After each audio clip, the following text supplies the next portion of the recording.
This story is titled, "Family Didn't Invite Me to Christmas Because It's No Place for Losers," my brother said. I clammily agreed and stopped funding his children and wife. Now he's going crazy. Hi everyone. Before we dive in, a quick favor. If you enjoy content like this, please hit the subscribe button. It's free, supports the channel, and make sure you never miss out on amazing videos. Alright, let's get started. Hey Reddit. This happened on Christmas last year, and honestly, not so long ago, this story had a closure. I, 33 male, had the whole thing planned out. Gifts wrapped, playlist ready, all that festive crap. I was actually excited for once because I thought, hey, maybe this year won't be a disaster. I pulled up to my brother's house around noon. Now I see why Christmas was hosted at his house. My car packed with gifts I spent weeks picking out. I got stuff for Mom, Dad, Brad, my brother, his wife Emma, and their kids. I even went overboard with extra presents for the kids because, you know, they're just kids. They shouldn't have to deal with adult drama. Turns out, I wasted my time. I knocked on the door, juggling two big-ass gift bags, and waited. Emma opened it, but instead of the usual warm, "Hey, come in!" she gave me this weird, uncomfortable look. Before I could even say, "Merry Christmas," Brad pushed past her, leaning on the doorframe with this smug grin. "You're not welcome here, Luke," he said. I blinked, thinking I misheard him. "What?" "You heard me," he said, folding his arms. "This isn't a place for selfish people who only think about themselves. You're such a loser." Now I'm standing there, freezing my ass off, with gift bags cutting into my hands. And this is what I get? I looked at my mom for backup, but she just avoided eye contact. Dad was in the background, pretending to mess with something on the kitchen counter like he didn't know what was going on. I should have seen that as a red flag, but I was too stunned. "What the hell are you talking about?" I finally asked Brad. "You're too busy with your new apartment and living your little life to care about the rest of us," he said. "You're not pulling your weight anymore, and we're all sick of it." I was speechless. Not pulling my weight? Are you kidding me? I've been bailing Brad out of his messes for years. I paid for his rent when he almost got evicted. I covered his kids' school fees. Hell, I even helped with their damn car payments once. But now I'm selfish because I bought myself a place to live? Make it make sense. And the worst part? My parents just stood there. Mom looked like she wanted to say something but didn't. And Dad wouldn't even look at me. Brad, meanwhile, was eating this up, standing there with that smug look like he was the king of the damn house. Something inside me snapped. I wasn't going to beg to be let into Brad's house. Screw that. I dropped the bags right there on the porch, looked Brad dead in the eye, and said, "You know what? Fine. Enjoy your Christmas. Don't expect to hear from me again." Then I turned around, got in my car, and drove off. No yelling, no arguing, just done. But as I drove home, the anger started bubbling up. Not just at Brad. He's always been an entitled jerk, but at my parents too. They stood there and let him treat me like garbage. They didn't defend me. Hell, they didn't even question him. It was like they'd already decided I was the bad guy. When I got home, I sat in the car for a while, just staring at the dashboard. The bags of gifts were still in the back seat, and seeing them made me even angrier. I spent weeks picking out thoughtful, personal gifts for each of them. And for what? To be told I'm not welcome because I dared to prioritize myself for once? The more I thought about it, the more I realized this wasn't new. Brad had always been the golden boy. He could screw up, fail, or flat out mooch, and my parents would bend over backward to excuse him. Meanwhile, I was expected to be the responsible one, the successful one, and I didn't mind helping at first. I love my nieces and nephews, and I wanted to make sure they had what they needed. But somewhere along the way, it stopped being about helping, and started being about expectations. Like, because I helped once, I was now obligated to do it forever. And buying an apartment? Apparently that was my crime. Never mind that I worked my ass off to save up for it while still supporting Brad's family. Never mind that it's a one-bedroom in a not great part of town, because it's all I could afford. To them, it's proof that I'm selfish. By the time I got inside, I was seething. I grabbed a drink, sat on the couch, and thought about how to handle this. A part of me wanted to text my mom and demand an explanation. Another part wanted to drive back and shove the gifts down Brad's throat. But mostly, I just felt done. Like I'd reached my limit with all of them. I spent Christmas alone that year, and yeah, it sucked at first. I tried to distract myself with movies and takeout, but it wasn't the same. Still, by the end of the night, I felt, okay, better even. For the first time in years, I wasn't stressing about Brad's bills or trying to keep my parents happy. I was just me. And you know what? That felt like a gift in itself. 2 days after Christmas, I was just starting to enjoy the peace and quiet. No texts from Brad, no guilt-tripping calls from Mom, no weird passive-aggressive messages from Emma. It was like I'd been given a break from a toxic job I didn't even know I'd signed up for. Then my phone buzzed with a message from Mom. "We need to talk. Please meet us." I stared at it for a while. A part of me wanted to delete it and keep going with my new, stress-free life. But another part, maybe the part that still wanted answers, decided to see what they had to say. So I agreed to meet them at a local diner. I showed up late on purpose. If they wanted to talk to me so badly, they could wait a little. When I got there, Mom was already sitting at a booth with Dad, both of them looking tense. The second I slid into the seat across from them, Mom started. "We didn't mean for things to get so out of hand," she said, her voice soft like that would magically make everything better. "Brad was just emotional." I raised an eyebrow. "Emotional? Is that what you call kicking me out of Christmas?" Dad sighed, rubbing his temple like this was exhausting for him. "Look, Luke, we didn't agree with everything Brad said, but you let him say it," I cut in. "You didn't stop him. You didn't defend me. You just stood there." That shut them up for a second. Mom fiddled with her coffee mug while Dad looked out the window, like he was hoping a tornado would sweep him away. Finally, Mom said, "It's not that simple." "Really?" I leaned back, crossing my arms. "Explain it to me then. Make it simple." Mom took a deep breath, like she was trying to gear up for a tough conversation. "It's just, you've changed, Luke. You bought that apartment, and it's like your priorities shifted. You used to be so supportive of the family, always helping out when Brad needed it. But now?" She trailed off, not finishing the sentence, but I got the point. "But now what?" I pressed. "I'm selfish because I finally did something for myself? Because I stopped handing over money every time Brad screws up?" Mom winced. "It's not about the money. It's always about the money," I shot back. "Brad's the one who made it about that. I've been helping him for years, and suddenly I'm the bad guy because I decided to keep some of my paycheck. Give me a break." Dad finally spoke up, his tone annoyingly calm, like he was trying to mediate. "We're not saying you're a bad guy, Luke, but Brad's had a rough couple of years. You know how hard it's been for him to keep a job." "Yeah, because he doesn't try to keep one," I snapped. "He hops from gig to gig, blows through whatever money he makes, and then comes crying to me. And you guys just let it happen." "That's not fair," Mom said, defensive now. "He's doing his best. He's got a family to take care of." "And whose fault is that?" I countered. "Not mine. He chose to have kids. He chose to get married. But somehow, I'm the one paying for it?" Mom's face flushed, and I could tell she was getting upset. "Families help each other, Luke. That's what we do." "No, that's what I do," I corrected her. "All I've ever done is help. I've bailed him out of more problems than I can count, and you've stood by and let him use me. Now you're mad because I finally said no?" "We're not mad," Dad said, but I could hear the edge in his voice. "We're disappointed. You've always been the responsible one, Luke. We thought you'd understand that Brad needs support right now." I couldn't believe what I was hearing. "Support? He needs a reality check. You think I don't notice how you guys treat him like he's a saint while I'm just the wallet? You didn't even question him when he kicked me out of Christmas. You just went along with it." Mom started to say something, but I wasn't done. "And what about my apartment? Why is that such a big deal? I bought a place to live. Big whoop. It's not like I bought a mansion or something. But suddenly, I'm selfish? Because I spent my money on myself?" Mom sighed heavily, looking more annoyed than apologetic. "It's not about the apartment itself. It's about what it represents. You've always been there for us, for Brad. But now it feels like you're pulling away." I shook my head, laughing bitterly. "You know what? Maybe I am pulling away. Maybe I'm sick of being treated like I owe everyone something. I worked hard for that apartment. I earned it. And I'm not going to apologize for wanting something for myself." Dad tried to play peacemaker again. "We're not asking you to apologize, Luke. We just want you to understand that Brad's family is struggling, and they need your help." "No, they need your help," I shot back. "I've done more than enough for them. If you're so worried about Brad, you help him.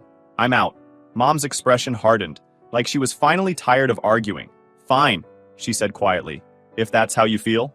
"It is," I said, standing up. "And I'm done feeling guilty about it. Enjoy your golden child."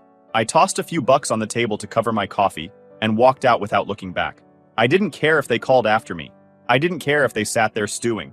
I was done. After that talk with my parents, I was completely done. Like, there wasn't even a shred of doubt left in me. It's one thing to feel unappreciated. It's another to have your entire family gaslight you into thinking you're the problem. The way they kept twisting everything to make Brad look like the victim, it was maddening. I didn't even need to think about it anymore. I decided then and there that I wasn't just stepping back. I was cutting ties completely. That night, I sat down with my phone and wrote out a text. It wasn't long or emotional, just straight to the point. "I'm done. Don't ask me for anything ever again." Then I hit send to the group chat with my parents, Brad and Emma, and immediately blocked all of them. I won't lie, It felt weird at first. Cutting off your family isn't exactly something you prepare for. There's this lingering voice in the back of your head that keeps asking, am I overreacting? Should I try harder to fix things? But every time I started second-guessing myself, I'd remember Christmas. I'd think about Brad, standing there with that smug look, my parents just silently agreeing with him, and all the crap they said during that diner talk. That shut the doubts up real quick. The first couple of days were quiet, which I was grateful for. No calls, no texts, no drama. For the first time in forever, I didn't have to worry about anyone dumping their problems on me. It was like I was finally getting my own life back. But of course, it didn't last. About a week later, I started hearing from mutual friends. Apparently, my parents were telling people I'd abandoned the family. They made it sound like I'd turned my back on them for no reason, like I was some heartless jerk who'd decided I was too good for them. Brad, of course, was leading the charge, playing the victim like he was auditioning for an Oscar. Can you believe Luke just walked away from his family, they'd say, after everything we've been through together? It's like he doesn't even care about us. Hearing that pissed me off, but it didn't surprise me. Brad's always been great at spinning stories to make himself look like the hero, or, in this case, the poor, misunderstood brother. What did surprise me was how quickly some people bought into it. A couple of friends reached out, basically asking what the hell was going on. Hey man, one of them, Jared, texted me. Your parents said you're not talking to them anymore? Something about you being upset over Christmas? What's up with that? I thought about ignoring it, but I figured I might as well set the record straight for the people who actually cared enough to ask. I called Jared back and explained the whole thing. Not just Christmas, but the years of being used, the constant guilt trips, the way my family always put Brad on a pedestal while treating me like an ATM. Dude, Jared said when I finished, that's messed up. I had no idea it was like that. Yeah, well, I said, trying to play it off. I guess I just finally hit my limit. Can't blame you, he said. If I were in your shoes, I'd probably do the same thing. That conversation made me feel a little better. Like maybe I wasn't the crazy one after all. But for every Jared, there were at least 2 other people who bought into my parents' sob story. I started seeing vague, passive-aggressive messages on Facebook from some of my extended family members. Stuff like, family should always come first, no matter what. Some people need to remember that. It was so obvious who they were talking about that it almost made me laugh. I thought about responding, maybe calling them out for not knowing the full story, but then I realized I didn't owe them anything. Let them believe whatever they wanted. At the end of the day, I wasn't going to waste my energy defending myself to people who never cared enough to ask for my side. Still, the whole thing got me thinking about how easy it had been for my family to turn on me. It wasn't like I'd been a bad son or a bad brother. If anything, I'd gone above and beyond for them. And yet, the second I decided to treat myself with the bare minimum, I was suddenly the villain. It's crazy how quickly people show their true colors when you stop giving them what they want. I'd be lying if I said I didn't miss the idea of family. There were moments when I'd see something funny or hear some news and instinctively think, oh, I should tell mom about this, only to remember that I wasn't talking to her anymore. It's not like I was some cold-hearted robot who didn't care, but I knew going back would just drag me into the same old cycle, and I wasn't willing to do that. What made it even harder was that I genuinely liked Emma and the kids. Emma had always been nice to me, and the kids were innocent in all of this. But at the same time, I couldn't keep pretending everything was fine just because of them. If Brad and my parents weren't willing to treat me with basic respect, there wasn't much point in sticking around. After a while, the noise started dying down. The Facebook messages stopped. The mutual friends stopped bringing it up, and I stopped hearing about what my family was saying behind my back. It was like they'd finally accepted that I wasn't coming back, which was a relief. A couple of weeks went by, and honestly, I thought I'd heard the last of my family drama. Cutting ties with them brought me the peace I desperately needed. I wasn't waking up to guilt-tripping texts from mom, I wasn't dealing with Brad's endless demands, and I wasn't carrying the weight of everyone else's problems. For the first time in forever, I felt free. Then, one random Tuesday afternoon, I got a call from a number I didn't recognize. Normally, I'd just let it go to voicemail, but something told me to pick up. Hello? I said. Is this Luke? A serious voice on the other end asked. Yeah. Who's this? This is Brian, he said. I'm a lawyer representing Emma. Do you have a moment to discuss some legal matters involving your family? At first, I thought it was some kind of scam. Why would Emma need a lawyer, and what the hell did it have to do with me? Yeah, sure, I said cautiously. What's going on? There was a brief pause before he dropped it.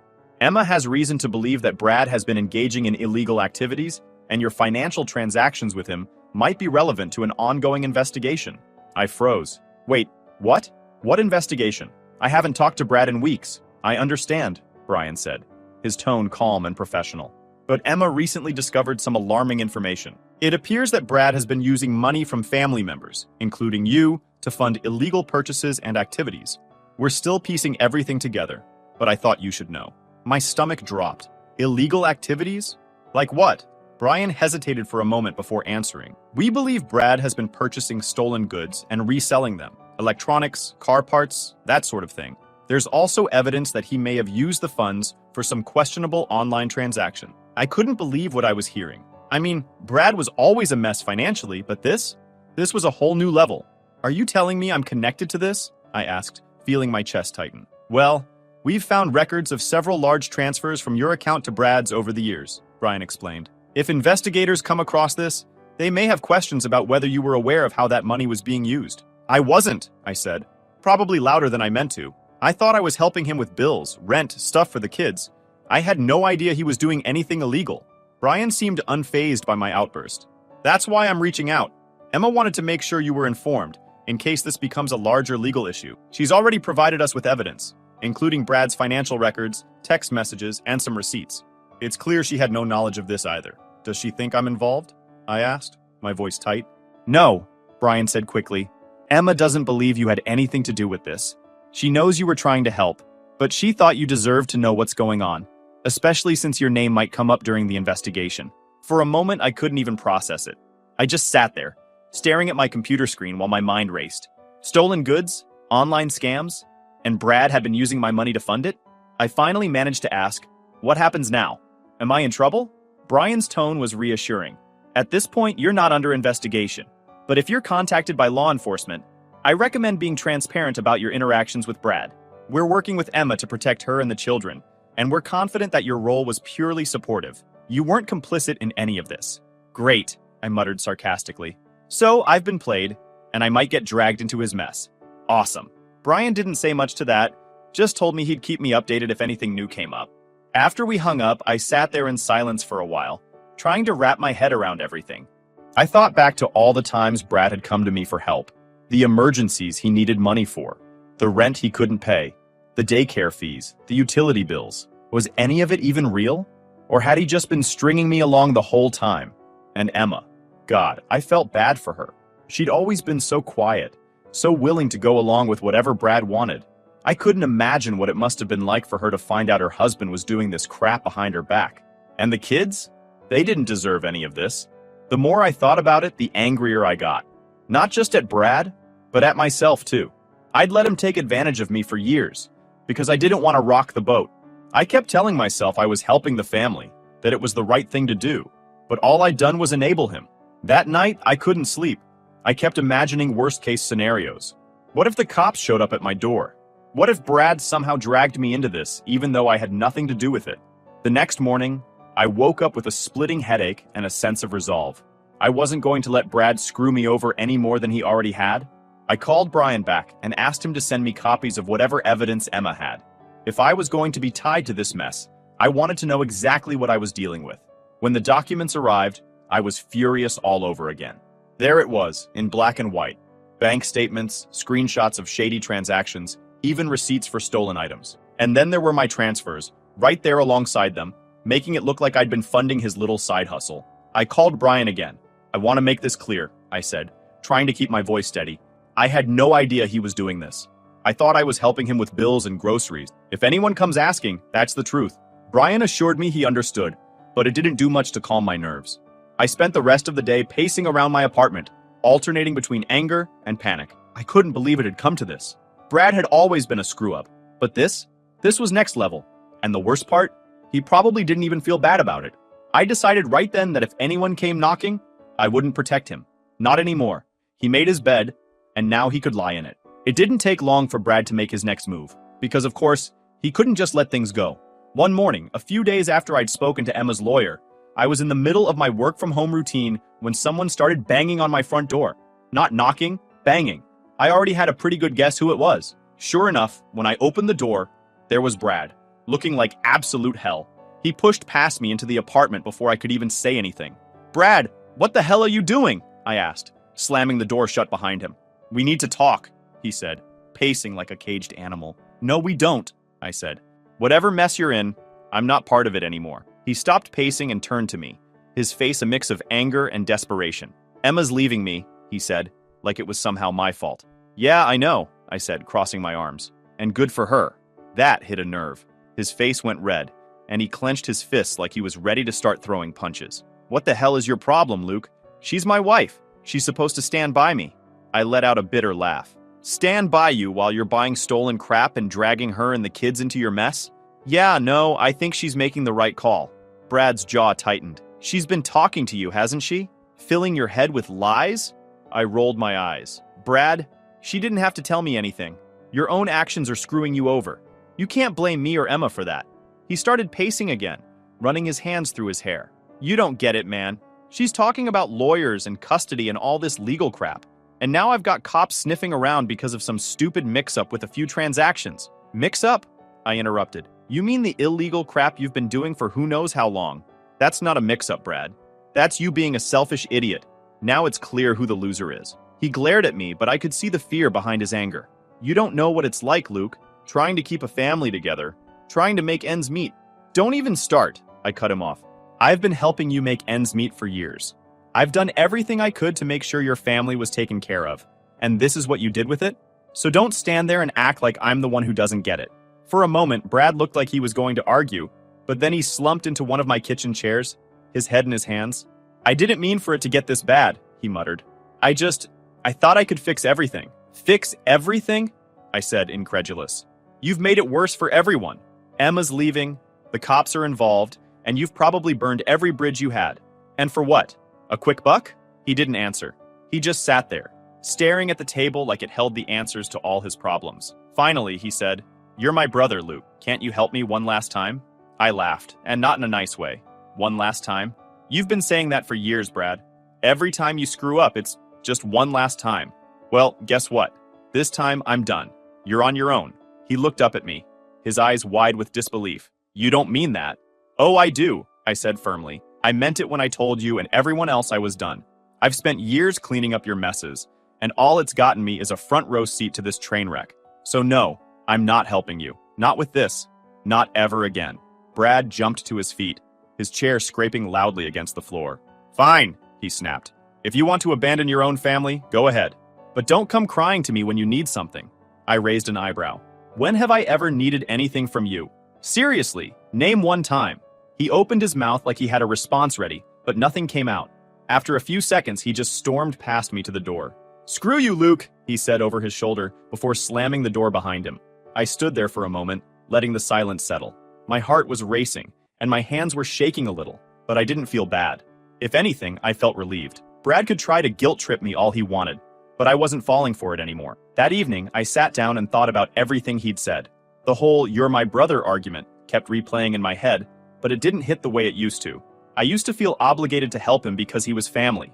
I'd tell myself it was my duty, that I couldn't just let him fail. But now I realized that being family didn't mean letting someone walk all over you. Brad had made his choices. He chose to lie, to get involved in illegal crap, and now he was dealing with the consequences. It wasn't my job to fix his life. It never was. The next day, I got a text from Emma. Did Brad come by? He's been acting erratic, and I'm worried about what he might do. I told her about the visit, sparing her the more colorful details, and reassured her that I wasn't letting him drag me back into his mess. She thanked me and said she was taking steps to protect herself and the kids. Hearing that made me feel better. At least someone was making smart decisions in all of this. Brad, on the other hand, was spiraling, and there wasn't much anyone could do about it, least of all me. When I got a text from Emma a couple of weeks later, I wasn't totally shocked. It was a simple message. Hey, can we talk? I need your help. At first, I wasn't sure if I wanted to get involved. I mean, I'd finally managed to cut Brad off, and even though Emma and I had always gotten along, she was still part of that mess. But something about her tone, or maybe just the fact that I still felt bad for her and the kids, made me agree to meet her. We met at a quiet coffee shop on a weekday afternoon. She looked tired, like she hadn't slept in days. But there was a determination in her eyes that I hadn't seen before. It was like she'd reached her own breaking point and wasn't going to back down this time.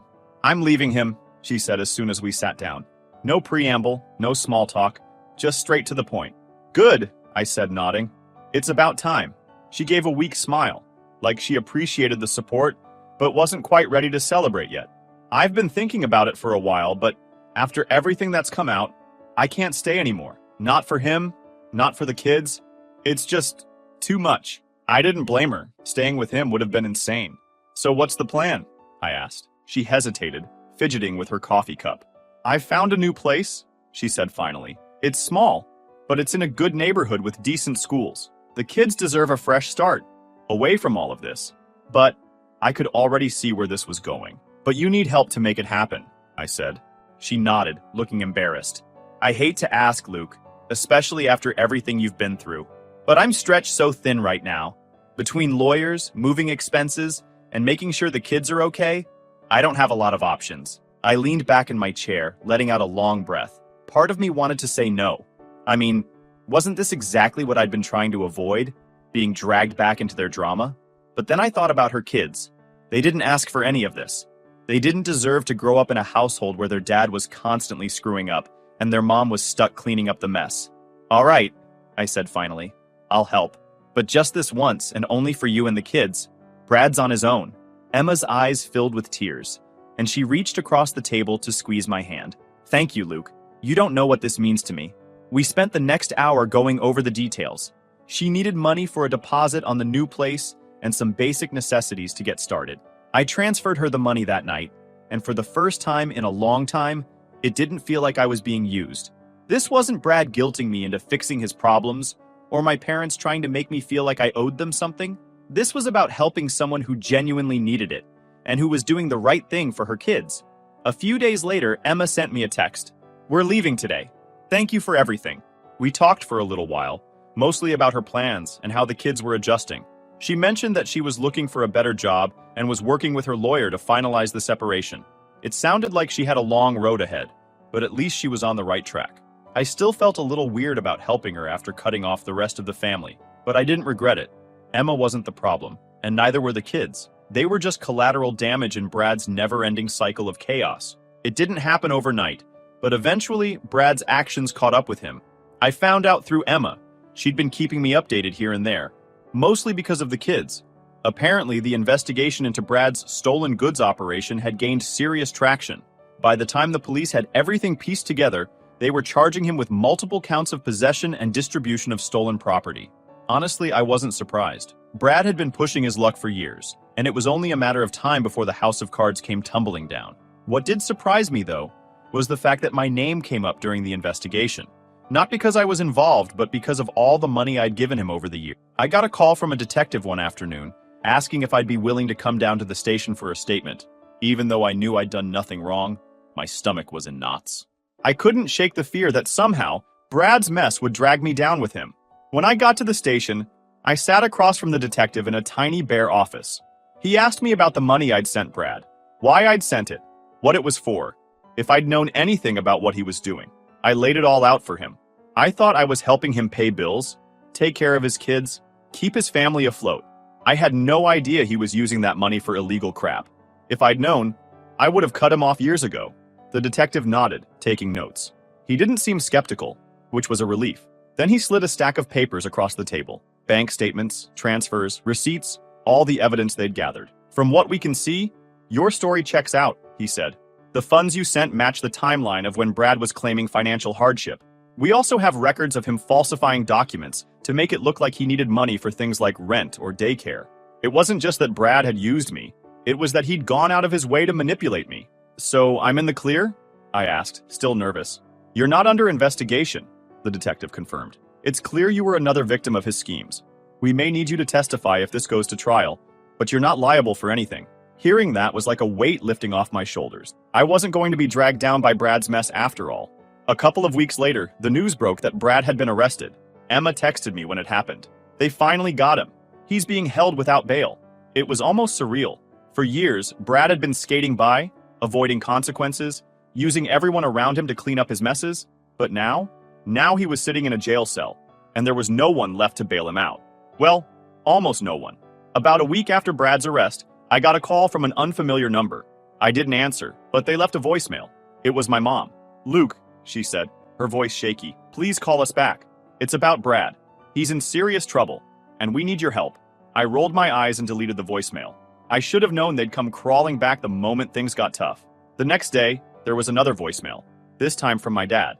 Son, I know you're upset with us, but Brad is still your brother. He made mistakes, sure, but he needs us now more than ever. Please call us back. I ignored that one too.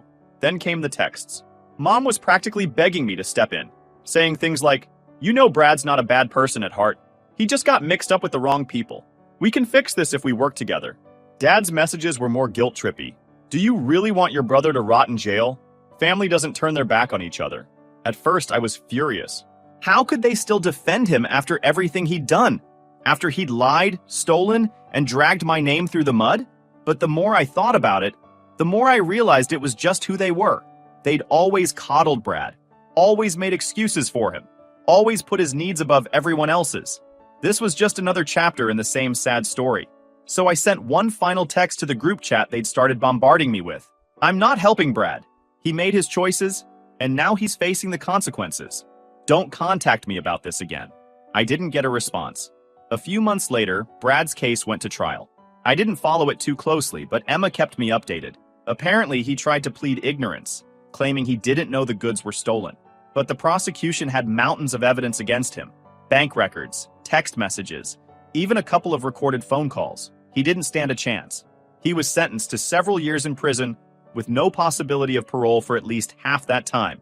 Emma told me he cried in court when the verdict was read, but I didn't feel sorry for him. He'd had every opportunity to turn his life around, and he'd wasted all of them. As for me, life moved on. Emma and the kids were doing well in their new house. She found a steady job and was finally starting to feel secure again. Every now and then, she'd send me a text or a picture of the kids, just to let me know they were okay. My parents tried reaching out a few more times, but I ignored them. I'd made my decision, and I wasn't going to let them guilt me into reopening that door. They'd chosen their favorite, and now they were stuck with him. It's been over a year now since I last spoke to any of them. And honestly, I don't miss it. My life is quieter, calmer, and so much better without the constant drama. Cutting them off was the hardest thing I've ever done, but it was also the best decision I ever made. Brad's still in prison, my parents are probably still stewing about how ungrateful I am, and I'm over here living my life. And you know what? I'm perfectly fine with that.